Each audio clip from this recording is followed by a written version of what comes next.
বাংলাদেশে দীপু দাসের হত্যার প্রতিবাদে এক বিশাল প্রতিবাদ মিছিলের আয়োজন করে নদিয়া রানাঘাট দক্ষিণ সাংগঠনিক জেলা এবং এই মিছিলেই পা মেলায় বঙ্গীয় হিন্দু জাগরণ মঞ্চের প্রত্যেক সদস্যরা এবং এই মিছিলে উপস্থিত ছিলেন প্রত্যেক মহিলা সহ প্রত্যেক পুরুষেরা এবং এই মিছিলে অংশগ্রহণ করেন নদিয়ার রানাঘাট দক্ষিণ সাংগঠনিক জেলার রানাঘাটের লোকসভার বিজেপির সাংসদ মাননীয় শ্রী জগন্নাথ সরকার মহোদয় এবং উপস্থিত ছিলেন বঙ্গীয় হিন্দু জাগরণ মঞ্চের প্রত্যেক সদস্যরা এবং সনাতনী হিন্দু প্রত্যেক ভাইয়েরা।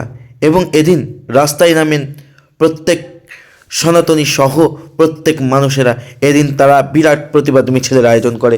আর এই মিছিলের শেষে রানাঘাট দক্ষিণ সাংগঠনিক জেলার এবং রানাঘাট লোকসভার বিজেপির সাংসদ জগন্নাথ সরকার কি জানালেন শুনে নেব তাদের মুখ থেকে। এবং আজকের এই যে দীপু দাসের যে হত্যার প্রতিবাদের যে মিছিল, এই মিছিল শুধু গোটা রাজ্য জুড়ে নয়, গোটা দেশ জুড়ে শুধু নয়, গোটা জেলায় জেলায় কিন্তু এরা আজ এসে পড়েছে।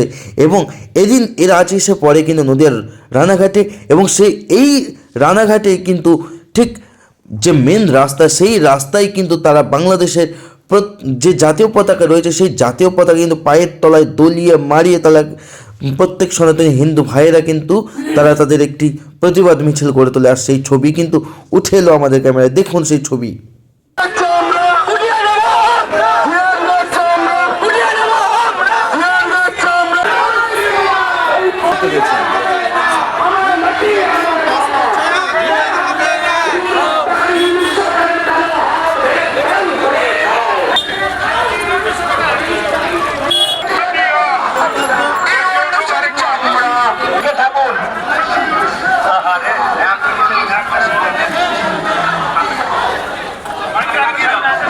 তিনটে মাইক আছে, তিনটে মাইক।